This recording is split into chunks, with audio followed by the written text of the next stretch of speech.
What it do, homies? We back with some more of the Fat Electrician. This time we are checking out America's only super heavy tank. If the tanks weren't heavy enough, the Doom Turtle. Let's go ahead, shut up, and turn it up. Hopefully we get some dad jokes. Read several books, get in contact with historians that are experts on the subject, and make a pretty serious video. And other times, I like to get completely unhinged and rant about some stuff that I think is funny. And by sometimes, I mean All the today, time. Oh. Right now. Today we're talking about my favorite tank. Ladies and gentlemen, America's only super heavy tank, the T-28, aka the Doom Turtle. Now, I said this is my favorite tank, which is a completely unquantifiable metric. Despite that, somebody in the comments is still going to tell me that I'm wrong. So if you think I should have a different favorite tank, go ahead and tell me about it in the comments below. And honestly, man, if you're watching this, how often do you have to battle like people in your comments just, you know, the actually type of people, right? Because, you know, when it comes to history, you got some serious history debuff, not debuff, or maybe debuffs, right? Applying debuff stat to you and everything. Once you kind of got your confidence high about you getting your information correct. But how many history buffs you probably combat daily in your comment section? I know most of the time when you say stuff like that, like it's mostly for jokes and everything, but some of that's real. I know it is. Maybe I'll do a video about that one too. I mean, I face hell daily just for being a reaction channel, so.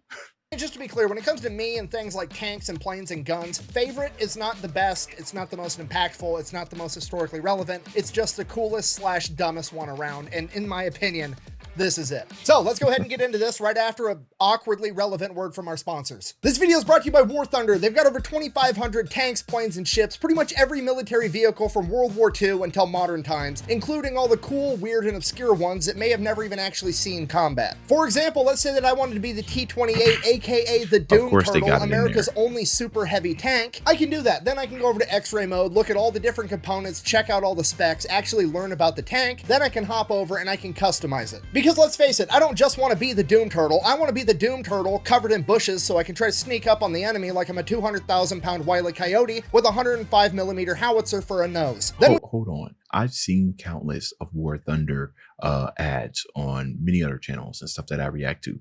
Not one of them has pointed out the X-ray ability. Oh, that can be. I used to do 3D modeling way back in the day, hard surfacing and soft modeling, right? And there will be hours, countless hours that I would research things and research, you know, look at real life stuff to see how it works, to see if I could like move it into my fantasy type creation, right? To add a sense of realism. If I did still 3D model, that's very handy.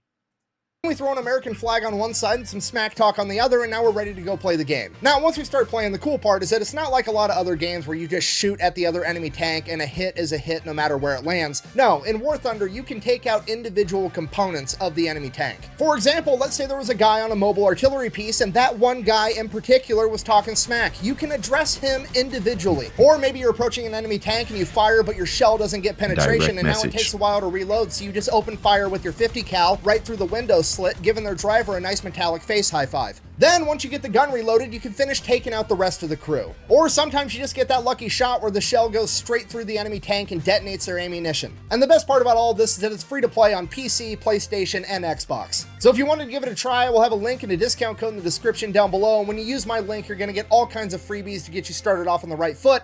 Let's get back to the video. All right, the Doom Turtle. It is a World War II or the right tread era tank that was designed for one reason and one reason only, and that is to punch through the German Siegfried Line. If you don't know, the Siegfried Line is Germany's western border, where they have essentially tried to fortify it to make it impenetrable to the Allied forces approaching so that they can't break into Germany. It is approximately 400 miles of concrete pyramids known as Dragon's Teeth, making it so tanks and other Allied vehicles can't pass through. Then on the other side of the Dragon's Teeth, you typically had other things that were meant to stop foot soldiers like moats, barbed wire, booby traps, and on the other side of those was over 18,000 bunkers with machine gun, mortar, and artillery positions that were going to, in theory, be able to mow down any ally trying to advance through those obstacles. Now, the American military and government knew about the Siegfried Line pretty much the entire time because German propaganda told them about it, and they portrayed it as completely impenetrable.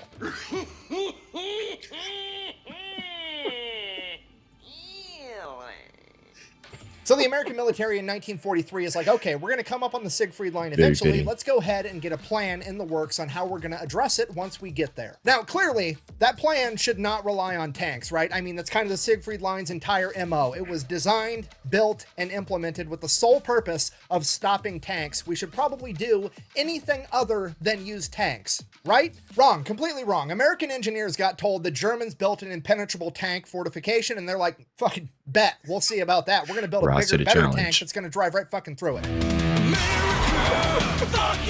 So the engineers got to work. This is called the AT project, and what they came up with was surely there's spots. No matter how much planning and strategizing that you do, America's always going to be there with the biggest middle finger ever, and you're just going to have to live with it, apparently.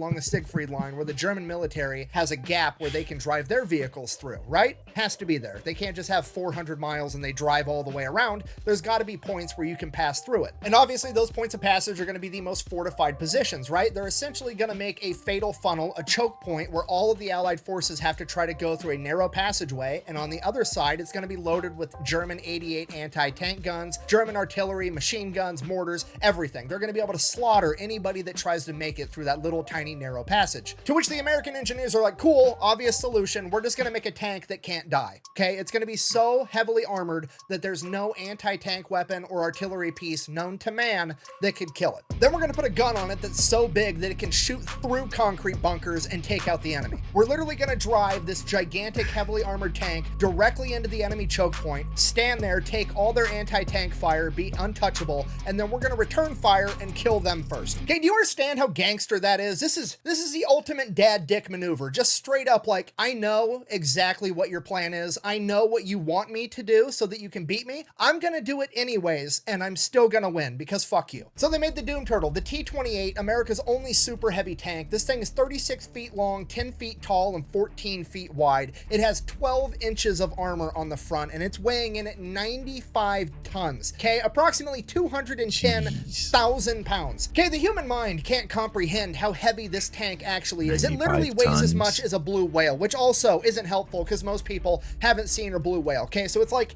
what's my calculator? Toyota Corolla is like 3,000 pounds. Okay, it's like 70 Toyota Corollas, okay? This entire thing is like an entire parking lot got a gun strapped to it, and now it's coming to kill the enemy. Speaking of gun, they went with a What an 105 analogy. millimeter gun, okay? That is field-grade artillery. This is literally a howitzer that they strapped to the front of this metallic blue whale. Okay, if you're not picking up what I'm putting down, I'm trying to tell you this thing is basically the Norwal of death, all right? Which raises the question, why on earth did they go with the Doom Turtle and not the Norwal of death? Well, it's because this thing's slow as shit, Missed which is really the opportunity. downfall of this Oh, tank, okay. because That somebody too. basically said, hey, we're going to build a 200,000 pound tank, and then we're going to put the same V8 engine in it that the M4 Shermans have. Yeah, the Doom Turtle is rocking a 500 horsepower V8 Ford engine, okay? Just for the record, if you don't know much about engines or horsepower, Dodge is out here making minivans with 1,000 horsepower that weigh 5,000 pounds, and the DoD thought it would be a good idea to stick a 500 horsepower V8 inside of a tank that weighs as much as a blue whale. Okay, the Doom Turtle's coming at you at the speed of mock potato. Pedal why to the is metal, that? balls to the wall. This thing maxes out at 8 miles an hour. So clearly they're going to have to Okay, he might address it later, but I'm sitting there thinking that the cost of making something like that must have been enormous. So if they had the cut cost, right? If it's impenetrable, if it cannot be destroyed, then who cares how fast it's moving? 8 miles per hour. Okay. Turtle, yes. Okay. transport this thing all the way to the Siegfried Line, right? If they land this thing on a beach in Normandy and let it drive all the way across France, it's going to take like 3 years to get there. And this is actually why the Doom Turtle has a unique But it'll look of get having there. 4 sets of tracks instead of just 2 very wide sets of tracks like a normal super heavy tank would. And that's because those 2 outermost tracks come off and separate from the Doom Turtle, allowing it to be easier to transport, both because now the Doom Turtle isn't as wide and it comes apart in 3 separate chunks, making it all weigh significantly less than the original 95 tons. So they've got it all figured out, and by 1945 they start manufacturing these things. Originally they're planning on making 25 of them. They figure that'll be enough to punch through the Siegfried Line, but they build 2 prototypes first. So they get those prototypes built, then they're testing the first one, and the V8 engine that's trying to move 200,000 pounds obviously catches fire, burns out the entire inside of the tank. The entire thing is essentially a total loss. And while that was going on, the Allied forces managed to penetrate the Siegfried Line. How on earth did they do that without the Doom Turtle, you ask? Well, A, the Siegfried Line wasn't really all it was cracked up to be, according to the German propaganda. It definitely was not impenetrable. It was undermanned. It just wasn't as good as it was made out to be. So they just went and they sent out recon, and they found a couple of spots where they weren't well covered by like artillery and machine guns and booby traps, and then they just put a bulldozer out and pushed dirt over the top of the Dragon's Teeth, and then drove right over the top, got behind enemy lines, and took everybody out. Yeah, the Germans spent God knows how much money and man hours building this 400-mile stretch of concrete booby traps, and they got outdone by a couple of rednecks with a bulldozer. So because of that, the Doom... I'm sitting there thinking about the person who probably was responsible for the arrangement of all of that, right? Huge oversight. You don't think they think about countermeasures, like, okay, what could they possibly do to get around this? I imagine they probably was working, the German forces probably working on the tight deadlines, right? That they had to have some type of answer to please God knows what. But 100%, whoever was responsible for that and the loss of the German lives, I'm not sure if he got fired or unalived. Turtle simply just wasn't needed anymore, so they stopped the project. There was one surviving prototype. They gave that over to Aberdeen Proving Ground, and they used that basically as a giant weight to test transportation equipment because, well, it was the heaviest tank they had, and if it could move the Doom Turtle, it could move anything else, so they used it for that for a little while. Then, one day, somebody just parked it in a field, and everybody forgot about it. A little while after that, people started asking questions. Historians, the public, museums, like, hey, where's that badass tank? We want to preserve it. We want to save it. It's a part of history. We want to stick it in our museum. Let me have it so I can take care of it. And the army's like, I don't know, bro, we lost it. Okay, now on one hand, to be fair, I'm pretty sure I know exactly how this happened. They just like had a couple of dudes go park it. They made it take all day. They parked it off in a field. Those dudes like retired, they left, they moved on, and then nobody remembered where it got parked, okay? Like, I'm sympathetic to that. I understand how it happened. But on the other hand, how the fuck do you lose a 200,000 pound tank that there's only one of? Like, I would understand if you were like, oh, hey, we misplaced a Sherman tank because America made like 50,000 of them, right? But no, this isn't a Sherman tank. It's twice the size of a Sherman tank, and there's only one of them, okay? You could park it in a parking lot full of tanks, and you would still be able to find it. How on earth did you manage to lose a blue whale with a gun attached to it, okay? Dude, where's my car? Where's your car, dude? Dude, where's my car? So that's it. It's just gone. It's MIA for the next 27 years. Nobody has any clue where this thing is at. And then one day, some hunter is out in the woods near a military base hunting, and he's like, hey, there's a fucking tank sticking out of those bushes. You gotta be kidding me. Somebody in the comments explain how they lost that. Like, what exactly, right? I understand they went out and parked it in somewhere, and I guess then nobody really asked about it until, like he said, the people who parked it, you know, retired, old age and everything, forgot where it is.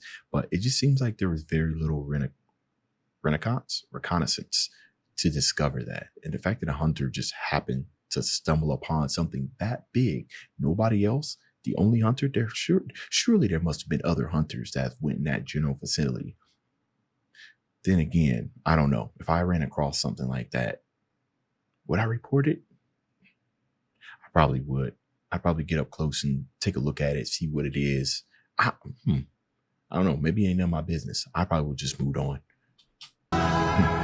Dude, there's your car. Yeah, you guys thought I was being silly earlier with that War Thunder ad, didn't you? When I stuck a couple of bushes on this giant tank and pretended like that was going to conceal it. Well, history's on my side now because this bitch was incognito for 27 years because it had a couple of bushes on it. What now? So the hunter goes to the army. He's like, hey, I found this weird looking tank in the bushes. And they're like, oh shit, we've been looking for that thing. So the army then takes the tank. They give it to a museum in Fort Knox. So it's on display there for a little while. And then they decide that they're going to move it from Fort Knox to Fort Benning or Fort Moore Freedom, whatever the fuck it's supposed to be called now. The home of the infantry. They decide they're going to move it to the infantry museum at the home of the infantry. So they throw it on the HET trailer, the heavy equipment trailer, and they tow it all the way to Georgia. While they're towing it there, apparently they take a turn too hard and it breaks the chains off the HET trailer and the entire main cab of the tank flies into the ditch. Now, granted, it was just the main cab of the Doom Turtle, so it didn't have the two outermost tracks, which is like a significant amount of weight, but still, the main cab is 60 tons flying off your trailer Man. into the ditch, so that's terrifying. Obviously, the Doom Turtle, completely fine. The paint got scuffed, no big deal. Get it back on the trailer, they get it where it's going. Now, here's my issue. I know for a fact that there are pictures of the Doom Turtle in a ditch somewhere in Georgia. I need those pictures. Someone has Now I gotta them go on their search it. cell phone. This happened in like 2017, 2018, 2019, somewhere around there.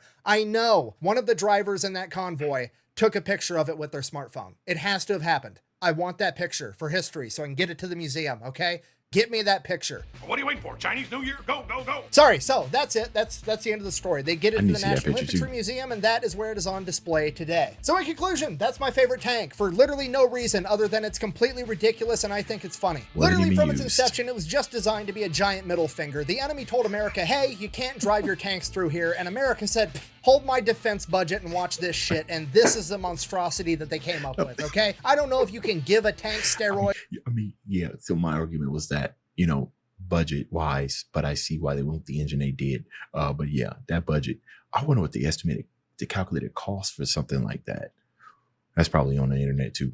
Or even test a tank for steroids, but if you can, test that one first. Now, is it unfortunate that it never saw combat? Yeah, absolutely. It's cool to think about if it did. However, that serves to highlight one of the most important lessons that I teach on this channel, and that is that the only thing scarier than engineers and defense contractors with an unlimited budget is a bunch of infantrymen on the ground with time on their hands, because that's what actually gets shit done. Thank you for Yeah, watching. you're The right best about way to that. support the channel is go buy some merch over at thefatelectrician.com. Quack, bang, out. All right, what's the outro video? There's Man, all- only the government could lose a 200,000 pound tank for 27 years, currently still be missing 6 nuclear warheads, and then tell me how Six. dark I'm allowed to tint the windows on my car. sorry, 6 nuclear warheads.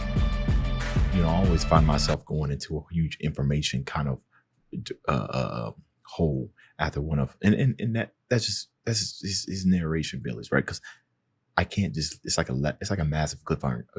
Well, I can't even get my words together. It's like a massive cliffhanger, because now I'm going to go search this and I'm going to go look into the budget and see how much it actually did cost. There's obviously probably some other information now more elaborate on what the Fat Electrician talked about here, but I know what I'm doing tonight. So if you guys got any information about the Doom Turtle, let me know that down in the comments. Dave's out.